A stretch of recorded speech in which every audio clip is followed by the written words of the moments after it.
Hi, it's Athena, and today I'm going to teach you how to make some scrunchies. So the first thing you're going to need is a crochet hook, some yarn, some scissors, and some hair ties. You can use any. So first we're going to want to tie a slip knot onto the hair tie. There are a few ways to do this, but this is the way that I do it. I just pull one of the strings through so it stays secure. That may not be a truly proper slip knot, but this is how I make sure that I can keep it on there, because it's kind of slippery. So you're going to yarn over, and you're going to pull your hook underneath the hair tie, and yarn over again, pull it back over, and then you're going to yarn over and pull through both. So basically, you're going to do single crochets all around the hair tie. You can choose whatever number you want for however many you want to put around the hair tie. I don't really tend to count with this since it's such a simple project. I just go around until I feel like I have enough, which means there's no huge gaps and they're also not all falling on top of each other. Just try to fill the hair tie up the best you can.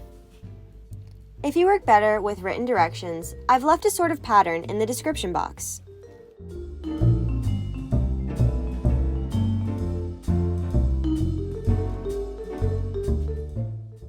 Alright, so now that you have this, we are going to take this to the outside and we're going to attach it with one single slip stitch. So we're going to go in here like that, yarn over, and just pull through both.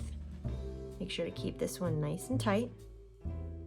And then we're going to chain two. So you're going to yarn over, pull through, yarn over, pull through. So what we're going to do now is we're going to do one double crochet in every single of these, every single stitch. So we're going to yarn over, go under, yarn over, pull through, yarn over, we're going to pull through two, just two, and then we're going to yarn over and pull through the other two. All right, let's do that again.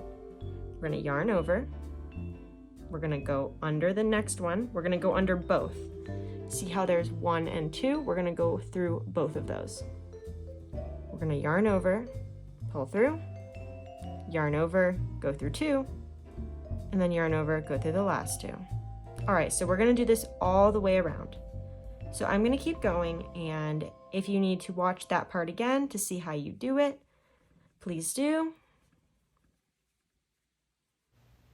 So yeah, like I said before, we are just going to continue working our way around in every single stitch, going through both the front and the back loop of the stitch, and we're just going to go all the way around. I sped this part up a little bit, but you can always slow it down through the YouTube settings. And if you don't know how to do a single or double crochet and you're just a beginner, I'm going to have a lot of tutorials in the future that will help you through the basics.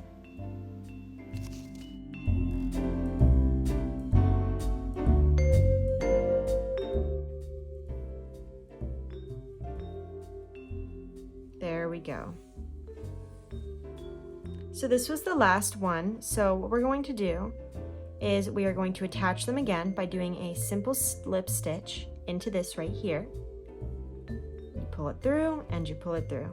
And now we're going to chain two again. You should have something like this at this point. So we're going to yarn over, pull through, yarn over, pull through. And then we're going to do something a little different. We are going to go in intervals of 3 and 4 throughout the entire scrunchie. So on the first stitch, we're going to do 3, which will actually be 2 since the first one is going to count. The first chain 2 is going to count as our first double crochet. So we're going to do 2 in this first stitch. There we go. And now since that is 3 technically, we're going to go into our next stitch, which is right here, and we're going to do 4. So we're going to do 1, 2,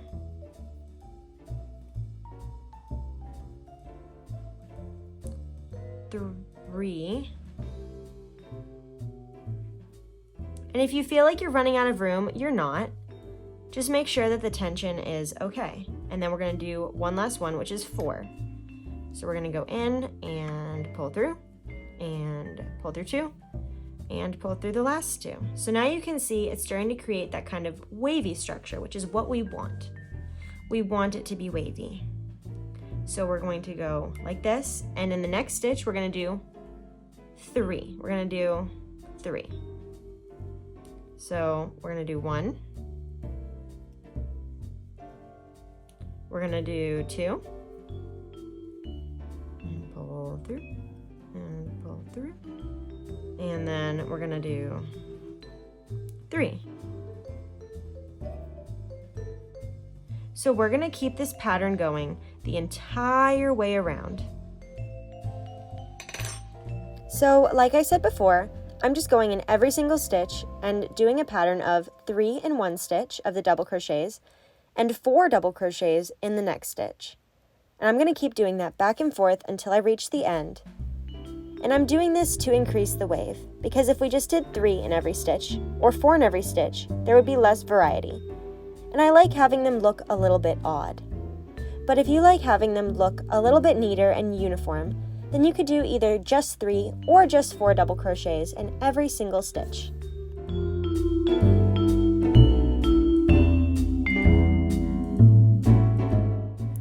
So now we are coming in for our last stitch that we are putting the double crochets in. So we are doing our final double crochet. So we're just going to pull through 2 and then pull through. And then that is number 3. There we go. So now we're going to do a slip stitch just like we did before. Go around, pull through both, and then we're just going to leave a little more room, take our scissors, and we're going to cut off a piece. What we're going to do with that, or what I like to do, is I like to take that and thread it through the loop that I made and pull really tight. Got to make sure it's tight. And then we're going to weave in our ends. So I like to do that by putting my hook through the opposite side and pulling the yarn through. That way it's kind of gives like a sewing type look.